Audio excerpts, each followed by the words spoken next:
Hello students, कैसे हैं आप सब लोग। Welcome back to another video. Akash कामर मैथ क्लास में आपका स्वागत है। तो स्टूडेंट्स, आज हम हमारी क्लास में हमारे chapter second exercise 2.2 question number 4 कर रहे हैं। इस क्वेश्चन में दिया हुआ है the figure 2.7 shows A relationship between the set P and Q. ये हमें वो फिगर दे रखी है जिसमें वो कह रहा है कि पी और क्यू के बीच में हमारे पास एक रिलेशन है। 5 का एलिमेंट का 3 के साथ है, 6 4 के साथ है, 7 5 के साथ है। तो कहते हैं right this in set builder form.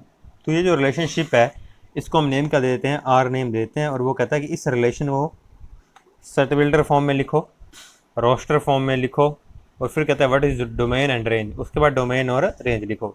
तो स्टूडेंट्स, रोस्टर फॉर्म सबसे इजी होती है क्योंकि इसमें एलिमेंट शो करने होते हैं। सबसे पहले फिर हम सोल्यूशन में रोस्टर फॉर्म ही लिख देते हैं। रोस्टर फॉर्म,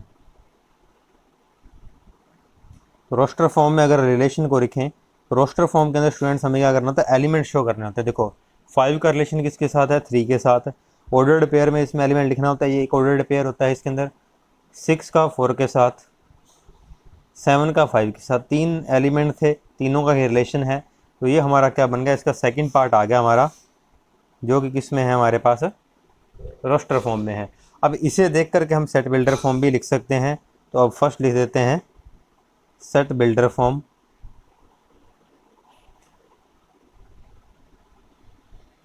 तो सेट बिल्डर फॉर्म में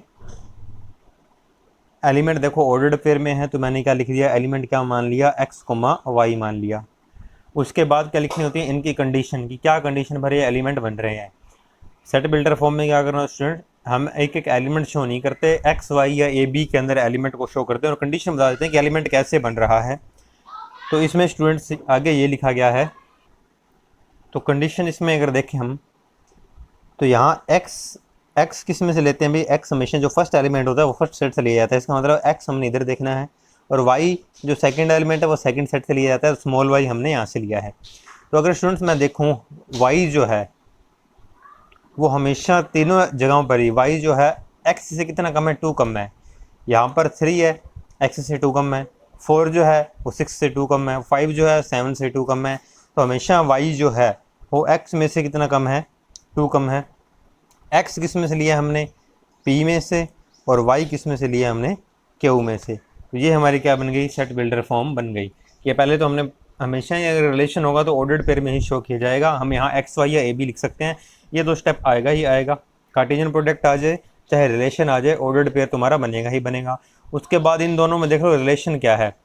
कि अब देखो स्टूडेंट्स, अगर मैं x की वैल्यू यहाँ पे 5 रखूँ, जैसे लास्ट क्लास के अंदर हमने क्वेश्चन किए थे, x की वैल्यू 5 रखें तो y 3 आ जाएगा। तो 5 का 3 सही है।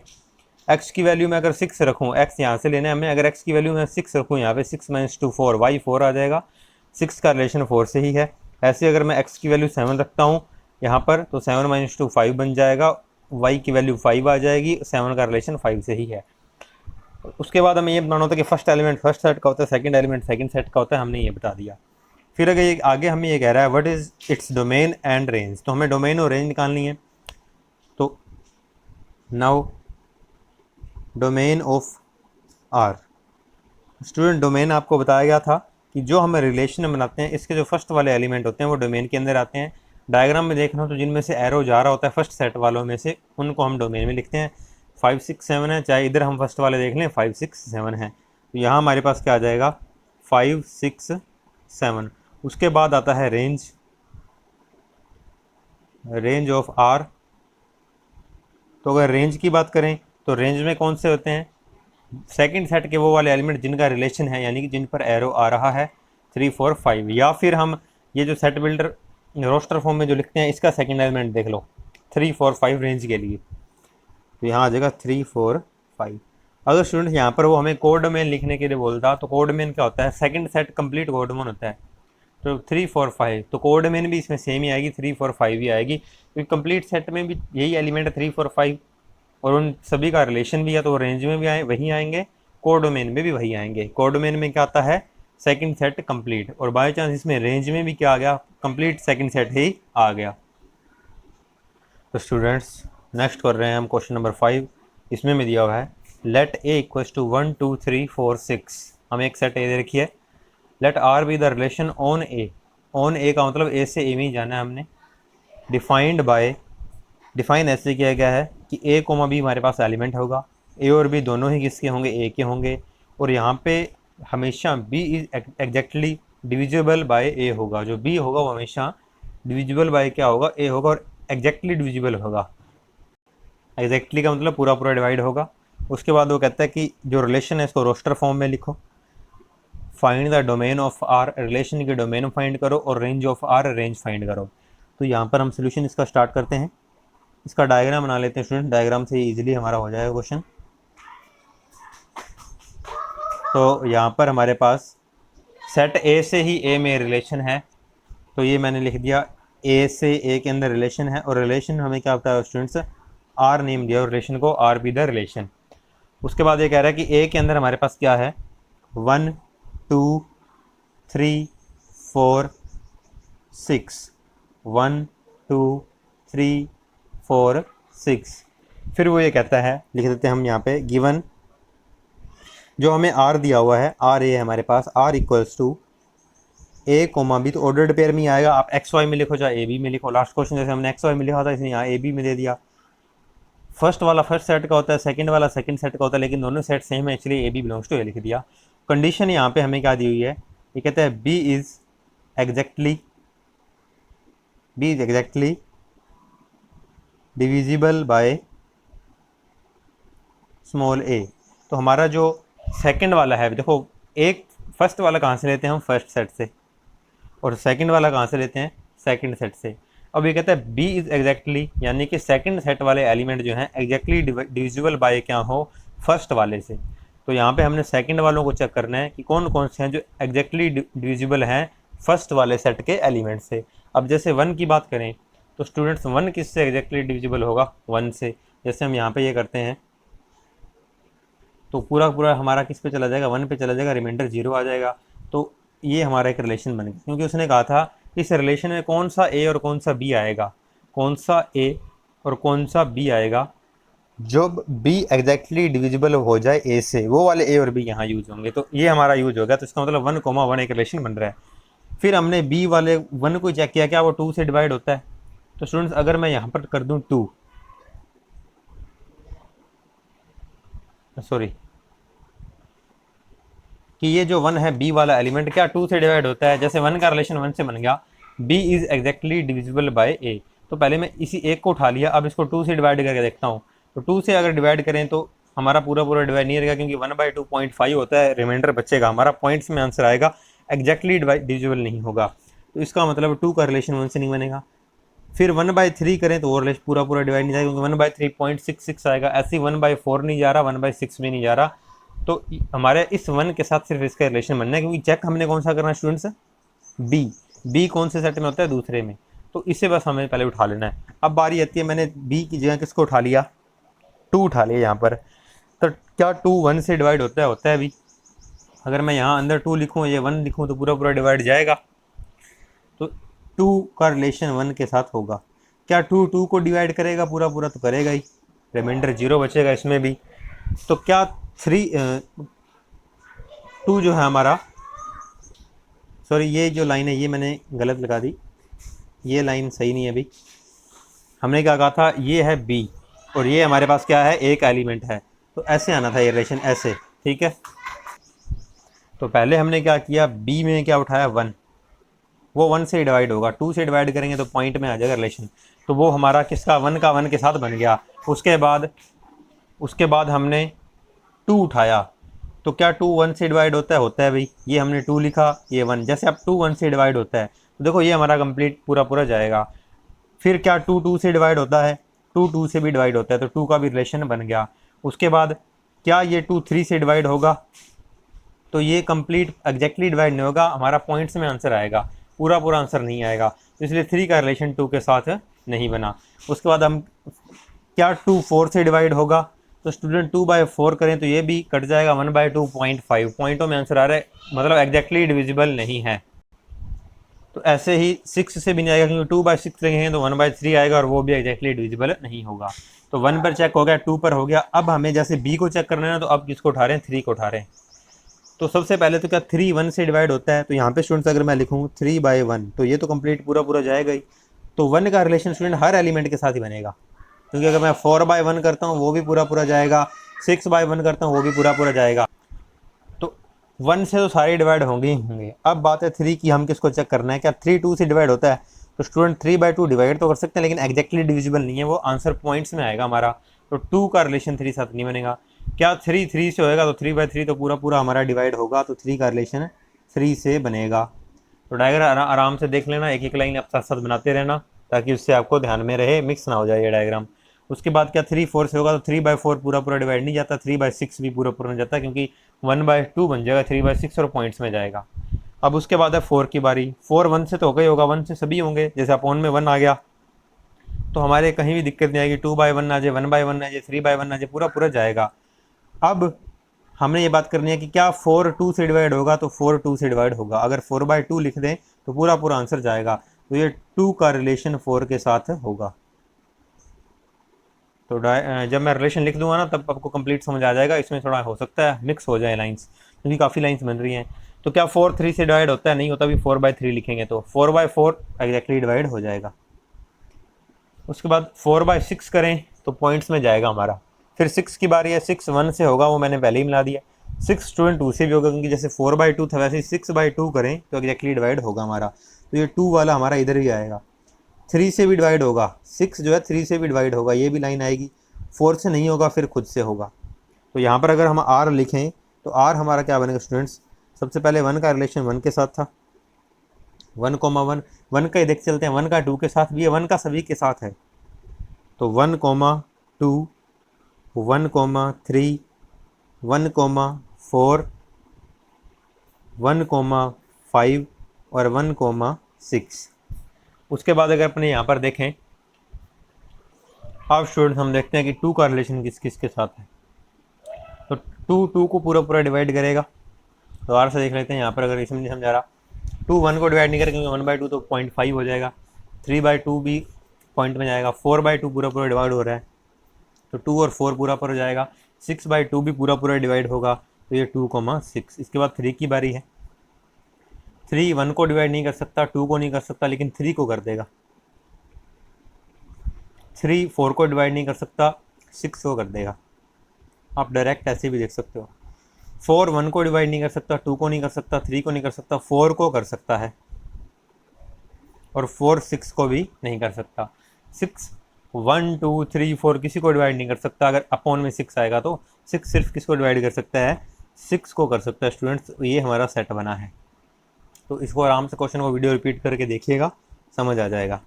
उसके बाद इसने कहा क्या स्टूडेंट्स, यहाँ पर अगर ये आपका बन गया तो उसके बाद वो कहते हैं रोस्टर फॉर्म में लिखो। ये फर्स्ट हमारा हो ही गया, रोस्टर फॉर्म में हमने लिख दिया। ये यहाँ पे हम लिख सकते हैं, हमारा फर्स्ट आंसर है, रोस्टर फॉर्म लिख दिया हमने। Find the domain and range. तो डोमेन कौन सी होती है? ये जो फर्स्ट एलिमेंट है ये किस में आएंगे? डोमेन में आएंगे। तो यहाँ पे अब लिख देते हैं हम डोमेन ऑफ आर। तो डोमेन में आता है फर्स्ट एलिमेंट है 1, फिर से 1 आया, रिपीट करना नहीं है। उसके बाद क्या आ रहा है यहाँ पर? 2 3 4 6। तो डोमेन हमारी ये बन गई। रेंज में क्या होता है स्टूडेंट्स हमारे पास? उसके बाद इसने थर्ड पार्ट में हमसे क्या पूछा है? थर्ड पार्ट में पूछी है रेंज ऑफ आर। तो रेंज में क्या होता है? सेकंड वाले का सेट के एलिमेंट आते हैं जो रिलेशन में पड़े हैं। सेकंड में 1 आया है, सेकंड में 2 भी आया है, सेकंड में 3 भी है, 4 भी है, 5 और 6। 5 सॉरी है ही नहीं हमारे पास, मैंने 5 बाई मिस्टेक लिख दी स्टूडेंट, 5 तो है ही नहीं हमारे पास। तो 4 के बाद क्या आ गया? 6। तो ये हमारी क्या बन गई? रेंज। तो डोमेन और रेंज इसमें क्या आई है स्टूडेंट्स? हमारी सेम आई हैं। बस ये मेन समझना था कि इस लाइन को अगर समझ लो तो कर तो आप किसी भी तरीके से सकते हो। ये लाइन्स वगैरह समझा देंगे। इसमें कहा था B is exactly divisible by A. अब हमें पता है बी सेकंड है, तो सेकंड सेट वाला यानी कि सेकंड सेट वाला एग्जैक्टली डिविजिबल होना चाहिए फर्स्ट वाले से। तो सेकंड वाला मैंने 1 उठाया। 1 किस किस से डिवाइड होता है? 1 1 से पूरा पूरा डिवाइड होगा, और किसी से भी नहीं होगा, क्योंकि 1/2 करेंगे। अगर हम 1/2 कर दें, यहाँ पे एक बार फिर से देख लीजिए, तो 0.5 आएगा, तो एग्जैक्टली डिविजिबल नहीं है। 1/3 कर दें तो ये भी एग्जैक्टली, ये वाला सेट है ना, ये अपॉन में आएगा, ऊपर ये वाला सेट आएगा। तो पहले मैंने ऊपर किसको रख लिया स्टूडेंट्स? यहाँ पे 1 को ऊपर रख लिया। मैं आपको एक समझा देता हूँ, बाकी सारी समझा देंगे। ऊपर 1 को रख लिया पहले, और उसके बाद फिर ऊपर 2 को रखेंगे, फिर 3 को रखेंगे। ऊपर मैंने 1 को रख लिया, नीचे हमेशा इस सेट को लिखना है इस क्वेश्चन में, क्योंकि B is exactly divisible by A, divide करने वाला जो है वो ए है, तो ए वाले मैंने नीचे लिख दिया 1 2 3 4 6, ये एग्जैक्टली डिविजिबल हो जाएगा, तो 1 का 1 के साथ रिलेशन है। ये एग्जैक्टली डिविजिबल हमारा 1/2 नहीं हो रहा, 1/3 भी नहीं हो रहा, 1/4 भी नहीं हो रहा, 1/6 भी नहीं हो रहा। उसके बाद आया दूसरा एलिमेंट उठा लिया हमने 2, फिर नीचे यही आएंगे हमारे पास 1 2 3 4 6, ये एग्जैक्टली डिविजिबल है हमारा, तो ये ए सेट का है, ये बी सेट का है, तो 1 का रिलेशन 2 के साथ है, ए सेट वाला नीचे आ रहा है। यहाँ ये भी एग्जैक्टली डिविजिबल हो जाएगा, 2 का रिलेशन 2 के साथ भी आएगा, बाकी कोई भी नहीं है। तो ऐसे आप चेक कर लीजिएगा, ऊपर 3 लिख लीजिएगा, इन सारों को नीचे लिख लीजिएगा, ऐप से भी आप करके देख सकते हैं। नेक्स्ट क्वेश्चन है स्टूडेंट्स हमारा क्वेश्चन नंबर 6, इसमें दिया हुआ है determine the domain and range of the relation. तो वही ये डोमेन और रेंज ही निकाल रहे हैं हर बार हम। डिफाइंड बाय रिलेशन ऐसे डिफाइन किया गया कि आर, इसके अंदर जो एलिमेंट ऑर्डर पेयर में है, इसमें एलिमेंट में लिख दिया फर्स्ट है एक्स, सेकेंड है x+5, और वो कहता है x क्या लेना है, 0 1 2 3 4 5 ये लेना है। तो स्टूडेंट ये तो बहुत ही ईजी है, देखो x की वैल्यू पहले मैं 0 ले लूँगा, 0 यहाँ रख दूँगा और 0 यहीं रख दूँगा, तो क्या बन जाएगा 0,5, फिर 1 दोनों जगह x 1 1 रख दूंगा, तो यहाँ 1 रखूँगा, यहाँ 1 और 5 6 हो जाएगा, तो 1,6 r बन गया हमारा। तो उसके बाद तो फिर हमारा डोमेन और रेंज इजीली फाइंड कर सकते हैं हम। तो यहाँ पर अगर देखें तो हम सबसे पहले लिखते हैं गिवन r इक्वल्स टू, पहले r के बारे में बताते हैं, ये हमें गिवन है x+5, x जो है हमारा वो कहाँ से है, वो सेट हमारे पास इस सेट से है, x हमारे पास 0 1 2 3 4 5, इस सेट में से हमें लेना है, ये हमें r दिया हुआ है। तो यहाँ पर मैंने क्या किया स्टूडेंट, सबसे पहले x की वैल्यू क्या उठाई 0, अगर मैं इस जगह पे 0 रखूँ, यहाँ 0 रखूँ, तो ये बन गया फर्स्ट एलिमेंट। फिर 1 उठा लूँ, क्योंकि सारी उठानी है x की वैल्यू, फिर मैंने 1 उठाई तो यहाँ 1 आ गया, यहाँ मैं रखूँ तो ये 6 बन गया, 2 उठाई तो 5 और 2 7 बन जाएगा। तो ये बहुत ईजिली हमारा रिलेशन बन गया, इसमें कोई दिक्कत ही नहीं आ रही। फिर 3 रखें अगर हम, तो 3 और 5 और 3 हो जाएगा 8 हमारे पास, 4 5 और 4 बन जाएगा 9, लास्ट हमने 5 रखना है, 5 और 5 हमारे पास क्या बन जाएगा स्टूडेंट्स 10। तो ये हमारा रिलेशन बन गया। अब डोमेन और रेंज लिखना तो इजी रहता है हमारे पास। अब हम यहाँ पे लिखेंगे now domain of R. Domain में आपको बताया हुआ है कि ये जो फर्स्ट वाले आते हैं हमारे, उनको लिखा जाता है तो 0 1 2 3 4 5, जो ऑर्डर्ड पेयर के अंदर फर्स्ट एलिमेंट है इसे डोमेन में लिखा जाता है। और रेंज में क्या होता है, सेकंड एलिमेंट को लिखा जाता है एंड रेंज ऑफ आर। तो ऑर्डर्ड पेयर में सेकंड में क्या पड़ा, 5 6 7 8 9 और 10। तो ये हमारा क्वेश्चन नंबर 6 कंप्लीट हो गया है। तो स्टूडेंट्स नेक्स्ट हमारा क्वेश्चन नंबर 7, ये भी काफ़ी इजी है। इसमें लिखा हुआ है right the relation R x, x³। और यहाँ पे वो कहता है x क्या लेना है, x is the prime number less than 10। तो पहले अभी हम देख लेते हैं कि प्राइम नंबर लेस देन 10 क्या होते हैं, सिर्फ वहीं तक ही हमने x लेना है। तो पहले लिख देते हैं गिवन हमारे पास r क्या है, r है x, x³ सोल्यूशन स्टार्ट कर रहे हैं, r हमें ये दे रखा है, और हमारे पास क्या है, x is prime number less than 10 है। तो यहाँ पे स्टूडेंट देखें हम अगर कि हमारे पास x हो क्या सकता है, प्राइम नंबर हमारे शुरू होते हैं 2 से, फिर 3 प्राइम नंबर है, फिर हमारे पास स्टूडेंट्स क्या है 5 प्राइम नंबर होता है, फिर 7 जो खुद से डिवाइड हो या 1 से हो वो हमारे प्राइम खुद से डिवाइड हो, जिसका हम क्या कर सकते, फैक्टर नहीं कर सकते। जो खुद से डिवाइड हो जिसके हम फैक्टर नहीं कर सकते वो हमारे पास क्या है, प्राइम नंबर होता है। तो जैसे अगर 4 की बात करें तो 4 को 2 × 2 लिख सकते हैं, तो वो कंपोजिट नंबर है स्टूडेंट्स, हमारा प्राइम नंबर नहीं है। तो फर्स्ट क्लास जब मैंने फर्स्ट चैप्टर की फर्स्ट क्लास में नंबर सिस्टम आपको बताया था, ये सारा वो हम बताए हुए हैं प्राइम नंबर्स। तो यहाँ पर स्टूडेंट्स हमारे पास ये 7 के बाद जो हमारा प्राइम नंबर आता है वो आता है 11। और 11 क्या हो गया, हमें यहाँ पे क्या लेना है, प्राइम नंबर लेस देन 10 लेने हैं। बस यही x की वैल्यू है, x की वैल्यू यहाँ भी रख देंगे, यहाँ भी रख देंगे, रिलेशन आ गया। और जो क्वेश्चन है हमारा वो रोस्टर फॉर्म में का है, इसने यहाँ पे साथ में था कि इन रोस्टर फॉर्म सेट जो रिलेशन है वो शो करो रोस्टर फॉर्म में, तो बस हमारा आंसर बन जाएगा। पहले x की वैल्यू 2 रखेंगे, यहाँ मैंने 2 रख दी, 2 की क्यूब 8 होता है स्टूडेंट्स। उसके बाद हम 3 रखेंगे, तो यहाँ तो 3 सिंपल ही, 3 की क्यूब 27, फिर 5 की क्यूब 125, फिर 7 और 7 की क्यूब होता है 343। और ये हमारा क्वेश्चन नंबर 7 हो गया। उसने कहा था कि जो x रखना है हमने वो प्राइम नंबर लेना है लेस देन 10। प्राइम नंबर होता है 2, 3, 5, 7, फिर आएगा 11 प्राइम नंबर है, 13 भी प्राइम नंबर है, लेकिन वो कहता है लेस देन 10 लो। तो लेस देन 10 वाले तो प्राइम नंबर यही हैं। एक एक करके हम x की वैल्यू रखते गए, साथ में x क्यूब दूसरा भी बनता गया और ये हमारा आंसर आ गया। जैसे इस क्वेश्चन में यहाँ भी x रखते गए, दूसरी साइड भी x रखते गए, हमारा सेट बन गया, r बन गया हमारा। वैसे ही दोनों जगह x रखते जाएंगे, हमारा क्या बन जाएगा, r बन गया। तो स्टूडेंट्स, अब नेक्स्ट क्वेश्चन करने से पहले ये थोड़ा देख लेते हैं। ये मैंने आपको लास्ट क्लास में करवाया था, एक्सरसाइज 2.2 जब शुरू की थी लास्ट क्लास में, तो यहाँ हमने देखा था total number of relation from A to B. ये अगर हम चेक कर रहे हो तो इसका क्या फॉर्मूला होता है। इसके लिए हम स्टूडेंट्स फाइंड करेंगे total number of subsets of A Cartesian product B. अगर हमें एक रिलेशन दे रखा है ए से बी की तरफ, और वो कहता है ए की से बी की तरफ टोटल कितने रिलेशन बना सकते हैं। जैसे अब हम बनाते हैं ना एक रिलेशन आर, ऐसे टोटल कितने रिलेशन बनाए जा सकते हैं, एक से ज़्यादा भी तो बनाए जा सकते हैं। जैसे एक कंडीशन हमें ये दे दी कि ए स्क्वायर इक्वल्स टू बी, एक आप ले लो कि ए इक्वल्स टू बी, सीधा ये कंडीशन दे दे कि ए और बी दोनों इक्वल हो। जैसे ये 1 और 1 इक्वल हो गया, 2 और 2 इक्वल हो गया, ऐसे 4 और 4 इक्वल कर दिया तो इनका एक सेट बन गया, आर रिलेशन बन गया। ऐसे ही ए क्यूब इक्वल्स टू बी एक रिलेशन बना दे, तो ऐसे वो कहता है टोटल कितने रिलेशन बन सकते हैं। तो उसका फॉर्मूला मैंने आपको लिखवाया था कि हम क्या फाइंड कर लिया करेंगे, ए कार्टेशियन बी प्रोडक्ट के टोटल नंबर ऑफ सबसेट निकाल लेंगे। ये मैं आपको अब एग्जांपल देके सिखा भी दूंगा कैसे निकालने हैं। बाकी फर्स्ट चैप्टर जो हमने किया था सेट्स, उसके अंदर देखा भी था कि टोटल नंबर ऑफ सबसेट कैसे निकाले जाते हैं एक सेट के। तो अब करते हैं क्वेश्चन नंबर 8। तो स्टूडेंट्स, क्वेश्चन नंबर 8 में ये दिया हुआ है कि let A equals to X Y Z and B equals to 1, 2। वो कहता है find the number of relation from A to B. वही जो अभी मैंने आपको बताया था कि ए से बी की तरफ कितने रिलेशन बनेंगे, हमें ये बताना है। तो सबसे पहले हम जो क्वेश्चन में गिवन है वो लिख देते हैं।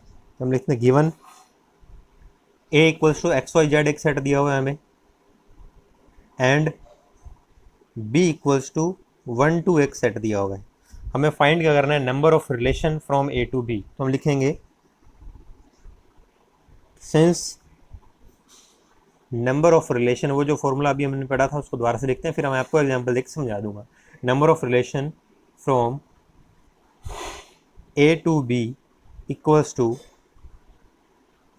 नंबर ऑफ, टोटल भी लिख सकते हो, टोटल नंबर ऑफ रिलेशन, यहाँ भी टोटल वर्ड यूज कर सकते हो, number of subsets of A Cartesian product B. A Cartesian product B के हम क्या निकाल लें, टोटल नंबर ऑफ सबसेट निकाल लें। तो यहाँ पर पहले हम ए कार्टेशियन प्रोडक्ट बी नहीं, मैं क्या आपको एग्जांपल देता हूँ कि मान लो एक सेट हमारे पास ए है, यही सेट ले चलते हैं एक्स वाई जेड। अगर मान लो हमें सिर्फ इसके टोटल नंबर ऑफ सबसेट देखने हैं, जो क्वेश्चन है हमारा उसमें तो हमें ए कार्टेशियन बी के टोटल नंबर ऑफ सबसेट देखने हैं। मान लो हमें सिर्फ एक ही चेक करने होते कि इसके सबसेट कितने होंगे टोटल, तो इसका फॉर्मूला होता है स्टूडेंट्स हमारे पास 2 की पावर n, 2 की पावर n। और n हमारे पास क्या होता है, number of element in set ए। जिस सेट के आप चेक कर रहे हो उसके आपको क्या चाहिए, नंबर ऑफ एलिमेंट पता होने चाहिए। जैसे हम यहाँ पर ए कार्टेशियन बी के चेक कर रहे हैं तो number of element A Cartesian B के पता होना चाहिए। जैसे हमें यहाँ पता है 3 है subsets of A equals to, यहाँ ऑफ ए यहाँ भी लिख सकते हो। एन का मतलब क्या है, नंबर ऑफ एलिमेंट इन ए। ए में कितने हैं, 3 एलिमेंट है, 1, 2, 3, तो यहाँ मैं 3 लिख दूंगा और कितने बन गए हमारे 8 बन गए। ऐसे स्टूडेंट्स अब हमें क्या पता करना है कि ए कार्टेशियन प्रोडक्ट बी के अंदर कितने एलिमेंट हैं। उन एलिमेंट्स को फिर हम यहाँ लिख देंगे और इसकी ये हमारे पास ये आ जाएगा, number of subsets of A Cartesian B आ जाएगा। वही क्या होता है, रिलेशन होता है। तो मैंने कहा इसे मैंने क्वेश्चन नंबर 1 दे के छोड़ दिया। उसके बाद मैंने कहा कि सिंस वी नो, एक्सरसाइज 2.1 में मैंने स्टूडेंट्स आपको बताया था कि number of element in A Cartesian product B, इस पर काफ़ी क्वेश्चन भी किए थे, इक्वल होता है number of element in A into number of element in B. हमें ये चाहिए, ये तो अब आपको समझ आ ही गया, क्योंकि इसको हमने एन की जगह रखना है, क्योंकि सबसेट फाइंड किसके करने हैं, एक कार्टेशियन बी के। जिसके सबसेट फाइंड करने होते हैं उसी के एलिमेंट यहाँ आते होते हैं, इसलिए हमने ए कार्टेशियन बी के नंबर ऑफ एलिमेंट पता करने हैं। एन का मतलब होता है नंबर ऑफ एलिमेंट। तो इसका फॉर्मूला होता है number of A into number of B. A और बी के तो हमें पता है कि नंबर ऑफ एलिमेंट ए कितने हैं, 1, 2, 3, बी के कितने हैं, 2 है। तो यहाँ पर हमारे पास ए कार्टेशियन प्रोडक्ट बी के अंदर कितने एलिमेंट आ गए, 6 एलिमेंट आ गए हैं स्टूडेंट्स। अब हम क्या करेंगे, हम लिखेंगे नाउ अब हम ये निकालेंगे number of subsets, number of subsets of A Cartesian B equals to होता है 2 की पावर n। फॉर्मूला तो वही है 2 की पावर n। यहाँ पे हम लिख देंगे where n is the number of element, किसका होता है, जिसके आप सबसेट फाइंड कर रहे हो, ए कार्टेशियन बी के। n क्या है, number of element A Cartesian B के। Number of element A Cartesian B में कितने हैं, 6 हैं। तो यहाँ पे हमारे पास क्या आ जाएगा, 6 आ जाएगा। तो 2 की पावर 5 होता है 32, 6 हो जाएगा 64। तो ये हमारा स्टूडेंट्स आंसर आ गया। फाइंड क्या करना था हमें, number of relations. Number of relations का फॉर्मूला होता है इक्वल होता है नंबर ऑफ सबसेट्स के। नंबर ऑफ सबसेट का फॉर्मूला होता है 2 की पावर n, और n क्या होता है, जिसके भी आप सबसेट्स निकाल रहे हो उसके अंदर कितने एलिमेंट है वो एलिमेंट बताओ। हमने देखा भी ए कार्टेशियन बी में एलिमेंट देखने हैं, तो उसके लिए भी एक फॉर्मूला होता है। फिर हमने वो सोचा कि ये इसको a इंटू बी लिख सकते हैं। एक्सरसाइज 2.1 में काफ़ी क्वेश्चन किए, ए में दिख रहे हैं 3 है, बी में 2 हैं, तो ए कार्टेशियन बी के आगे टोटल एलिमेंट उनको हमने यहाँ रख दिया, तो टोटल एलिमेंट बन गए, तो टोटल सबसेट्स बन गए। तो स्टूडेंट्स ये हमारा लास्ट क्वेश्चन, क्वेश्चन नंबर 9। इसमें हमें दिया हुआ है let R be the relation on Z defined by. R एक रिलेशन है ऑन जेड। पहले तो आप ऑन का मतलब समझ लो, अगर ऑन वर्ड आ जाए इसका मतलब दोनों सेट वही लेने हैं, जेड से जेड में शो करना है। अगर ऑन ए आ जाए तो ए में ए शो करना है। जो डायग्राम बनाते हैं ना, दोनों ही सेट क्या बनेंगे, जेड के बनेंगे। और जेड क्या होता है स्टूडेंट्स, जेड होता है इंटीजर। जेड और आई इसको इंटीजर के लिए शो किया जाता है। तो आर किन पर रिलेशन है, इंटीजर्स नंबर पर हमारे पास रिलेशन है। डिफाइंड बाय, इसमें उसने दे रखा है, डिफाइन किया गया है आर के अंदर जो एलिमेंट होगा ऑर्डर पेयर में होगा, वो तो हमें पता ही है। वो कहता है दोनों सेट, दोनों एलिमेंट, फर्स्ट वाला फर्स्ट सेट का होता है, सेकंड वाला सेकंड सेट का होता है, दोनों ही किसके हैं, जेड के। तो स्टूडेंट देखो यहाँ पे जो डायग्राम बनेगा वो जेड से जेड में ही बन रहा है ना, क्योंकि ऑन जेड लिखा हुआ है। जो रिलेशन बनेगा जेड से जेड में बनेगा, तो फर्स्ट सेट भी जेड का है, सेकंड भी जेड का है, तो दोनों एलिमेंट जेड के ही होंगे। फिर वो कहता है कि रिलेशन किस किस का बनाना है, कि अगर हम ए और बी को माइनस करें तो आंसर क्या है, इंटीजर आए। जो जो माइनस करने पर इंटीजर देंगे हमें, वही हमारे पास किस में आ जाएंगे, आर में आ जाएंगे। फाइंड क्या करना है, डोमेन, और हमें फाइंड क्या करनी है, रेंज फाइंड करनी है। तो रिलेशन जेड पर है, जेड इंटीजर होते हैं, उनके हिसाब से ये मैंने थोड़ा डायग्राम छोटा कर दिया, तो इसमें बड़ा बना देता हूँ। इसे आप थोड़ा बड़ा डायग्राम बना लीजिएगा, क्योंकि हमारे पास क्या है, जेड से जेड में सीधा जाना है ना। तो जेड में हमारे पास प्लस इन्फिनिटी से माइनस इन्फिनिटी होते हैं अभी, तो इसलिए मैं इसको थोड़ा मिटा रहा हूँ। ये समझ लो मैंने रब कर दिया, ये पूरा डायग्राम है। अब जेड में देखो स्टूडेंट्स क्या होता है, पॉजिटिव नंबर भी होते हैं हमारे पास और नेगेटिव भी होते हैं, और जाते कहाँ तक है, इन्फिनिटी तक जाते हैं। तो वही हमने इधर लिख दिया 1 2 3 -1 -2 -3, ये हमारे पास एलिमेंट्स आ गए। तो अब वो कहता है कि जो हमें पहले हम रिलेशन बनाते हैं, कि रिलेशन सॉरी इसमें डोमेन बताना है हमें, डोमेन और रेंज बतानी है। रिलेशन आर दिया हो तो डोमेन ऑफ आर और रेंज ऑफ आर बतानी है हमें। तो यहाँ पर देखिए स्टूडेंट्स, आर के अंदर क्या क्या आएगा, वो कहता है आर के अंदर एक ऑर्डर्ड पेयर में एलिमेंट होगा, उसका फर्स्ट और सेकंड दोनों ही जेड के हैं, और उन दोनों को माइनस करें तो इंटीजर होना चाहिए। तो मैंने क्या किया स्टूडेंट्स, पहले -3 को माइनस किया -3 के साथ, -3 को माइनस किया -3 के साथ। अभी तो यहाँ आप -4 भी लिख सकते हो, इन्फिनिट एलिमेंट लिख तो कुछ भी सकते हो। एक बार मैंने क्या किया, -3 को -3 के साथ किया, ये माइनस प्लस प्लस हो जाए, कट के क्या बन गया, 0। तो 0 एक इंटीजर होता है। तो इन दोनों को जब मैंने माइनस किया तो हमारा क्या बन गया, इंटीजर ही आया। तो इसका मतलब ये एक रिलेशन बन गया। फिर ऐसे स्टूडेंट्स अगर मैं -3 और -2 को करूँ, -3 -2 करूँ, ये भी माइनस माइनस प्लस हो जाएगा। तो -3 में से 2 गया तो ये -1 बचेगा। -1 भी एक इंटीजर नंबर ही होता है, रिलेशन ये भी बन गया। ऐसे रिलेशन सारे जितने भी आप बना लो, सारे के सारे क्या बन जाएंगे, रिलेशन बन जाएंगे। जैसे पहले 0 आया था तो पहले मैंने लाइन ये शो कर दी, वो गलत थी, पहले 0 के साथ लाइन शो करनी थी। उसके बाद हमने इनको माइनस किया तो -1 के लाइन आ गई। आगे फिर मैं क्या करता हूँ, -3 में से क्या माइनस कर रहा हूँ, ये पॉजिटिव हो जाए, क्या आएगा, -2। तो -3 और -2 का भी रिलेशन बन गया, -3 और -2 का भी रिलेशन बन जाएगा। फिर मैं -3 में से क्या माइनस कर दूँ, 0 माइनस कर दूँ, तो आंसर क्या आएगा, -3 आएगा। ये भी रिलेशन हमारा बन गया, क्योंकि ये भी तो एक इंटीजर ही है, ये भी हमारे पास इंटीजर ही आएगा। देखो ये भी इंटीजर है, ये भी इंटीजर है, दोनों को माइनस किया, इंटीजर आ गया।